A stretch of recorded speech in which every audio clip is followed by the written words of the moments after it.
गृह मंत्री अमित शाह ने अपना पूरा का पूरा सिस्टम लगा दिया कि किसी भी तरीके से सीएम अरविंद केजरीवाल जेल से बाहर ना आ पाए। आप अच्छे से जानते हैं कि 20 जून को जब राउज एवेन्यू कोर्ट ने 1 लाख के बॉन्ड पर सीएम केजरीवाल को जमानत दे दी तो ईडी भागी भागी हाई कोर्ट पहुंच गई।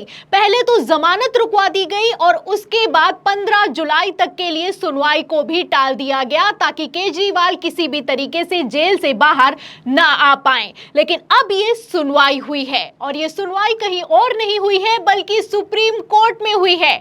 आपको बता दें ऐसी सुनवाई हुई है केजरीवाल की कि सुप्रीम कोर्ट में ईडी और भारतीय जनता पार्टी की धज्जियां उड़ा दी गई हैं। तो सुप्रीम कोर्ट में जस्टिस ने कैसे ईडी को लताड़ा है और केजरीवाल को जमानत देते हुए क्या कुछ कहा है, आपको एक एक बयान बताएंगे। लेकिन उसके पहले जब सुप्रीम कोर्ट से सीएम केजरीवाल को अंतरिम जमानत मिल गई तो आम आदमी पार्टी ने क्या कहा, बयान सुनिए। दिल्ली के मुख्यमंत्री अरविंद केजरीवाल जी को राउज एवेन्यू के स्पेशल ईडी कोर्ट ने जमानत दी। आज देश के सबसे उच्चतम न्यायालय, देश के सुप्रीम कोर्ट ने अरविंद केजरीवाल जी को जमानत दी।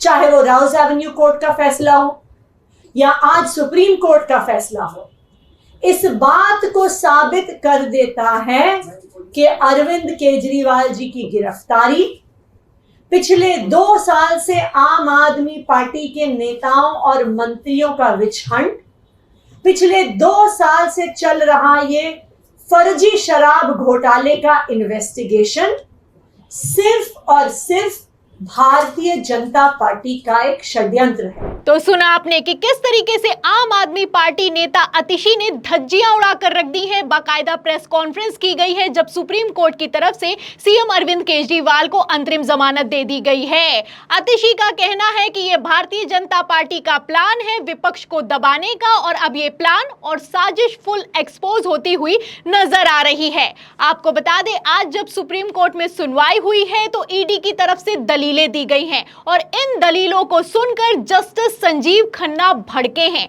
और भड़के हैं तो ऐसा भड़के हैं कि ईडी को जबरदस्त फटकारा है।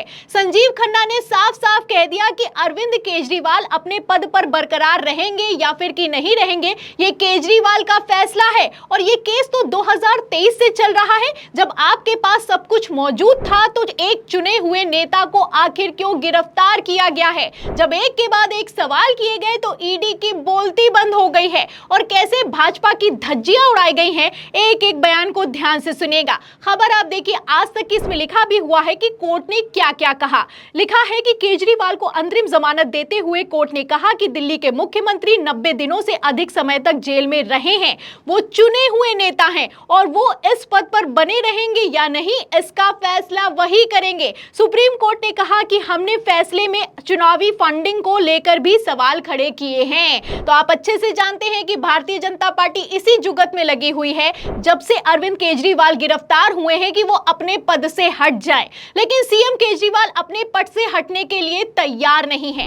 अब जब इसका जिक्र सुप्रीम कोर्ट में किया गया तो सुप्रीम कोर्ट में जस्टिस भड़के और जवाब देते हुए कहा है कि वो अपने पद पर रहें या ना रहें ये केजरीवाल का फैसला है, ईडी का नहीं। और आगे और जो कहा है वो और भी ज्यादा चौंकाने वाला है। आपको बता दें कि सुप्रीम कोर्ट ने साफ साफ कह दिया कि जब ये केस 2023 से चल रहा है तो आखिर क्यों अब केजरीवाल को गिरफ्तार किया गया, इस पर भी गौर किया जाएगा। देखिए खबर में लिखा भी है कि कोर्ट ने कई सवाल उठाए हैं। पहला ये कि गिरफ्तारी की जरूरत क्या थी। हम कोर्ट के समक्ष पहले ही बता चुके हैं कि ईडी को जुलाई अगस्त 2023 से ही इस मामले में कुछ पता था, तो फिर मार्च 2024 में केजरीवाल की गिरफ्तारी क्यों की गई, कोर्ट ने इस पर भी गौर किया है। तो समझने वाले अपने आप में समझते हैं कि किस तरीके से चुनावों से ठीक पहले सिटिंग मुख्यमंत्री को गिरफ्तार किया गया और क्यों गिरफ्तार किया गया आप जानते हैं। फिलहाल सुप्रीम कोर्ट ने अंतरिम जमानत दे दी है। अभी अंतरिम जमानत मिली है, अभी अरविंद केजरीवाल जेल से बाहर नहीं आ पाएंगे। आपको बता दें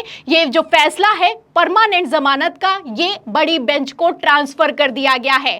5 दिन में हो सकता है कि अरविंद केजरीवाल को परमानेंट जमानत मिल भी जाए, लेकिन उसके पहले 3 सदस्यीय जजों की टीम अब इसकी सुनवाई करेगी। देखिए खबर में लिखा भी हुआ है न्यूज़ 24 की इसकी सुप्रीम कोर्ट ने मामले को बड़ी बेंच बेंच के पास भेजा है। 3 जजों की बेंच करेगी केजरीवाल पर सुनवाई। सीजीआई डीवाई चंद्रचूड़ नियुक्त करेंगे 3 जज। तो अब 3 जज नियुक्त होंगे और ये 3 जज सुनवाई करेंगे। और अब जब 3 जज सुनवाई करेंगे तो सुप्रीम कोर्ट में भारतीय जनता पार्टी और ईडी का क्या होने वाला है आप समझ सकते हैं। फिलहाल मैं आपको बता दूं कि ईडी सुप्रीम कोर्ट में लगातार बेइज्जत पर बेइज्जत हो रही है।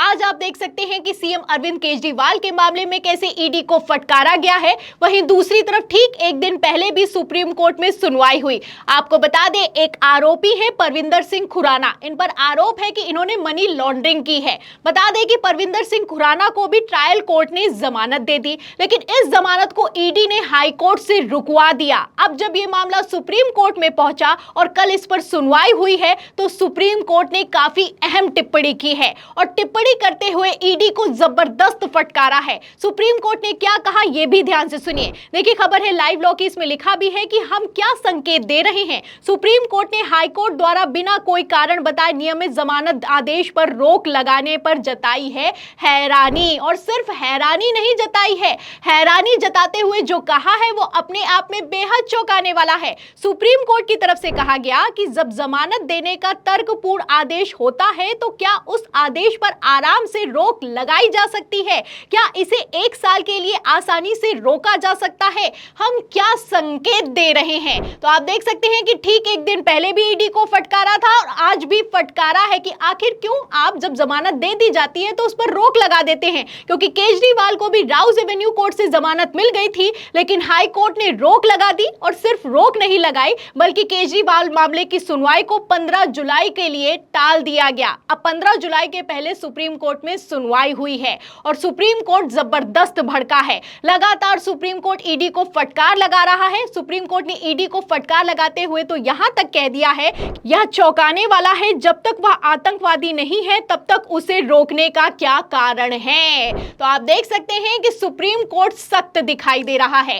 पहले भी आम आदमी पार्टी ने कहा था कि अरविंद केजरीवाल कोई आतंकवादी नहीं है, उन्हें जमानत दे देनी चाहिए, लेकिन जमानत मिली नहीं। और किस तरीके से चुनावों से ठीक पहले सिटिंग मुख्यमंत्री को गिरफ्तार कर लिया गया आप अच्छे से जानते हैं। अब पहले हेमंत सोरेन जेल से बाहर आए हैं और अब केजरीवाल की बारी है। अब ऐसे हालातों में यह देखना दिलचस्प होगा कि इस पर गृह मंत्री अमित शाह क्या कहते हैं, क्योंकि जब सीएम अरविंद केजरीवाल को चुनाव प्रचार के लिए जमानत दे दी गई थी तब अमित शाह का कहना था कि कोर्ट की तरफ से स्पेशल ट्रीटमेंट मिला है। लेकिन अब स्पेशल ट्रीटमेंट कैसे कहेंगे गृह मंत्री अमित शाह, क्योंकि अब तो कोर्ट ने ईडी की बोलती बंद कर दी है।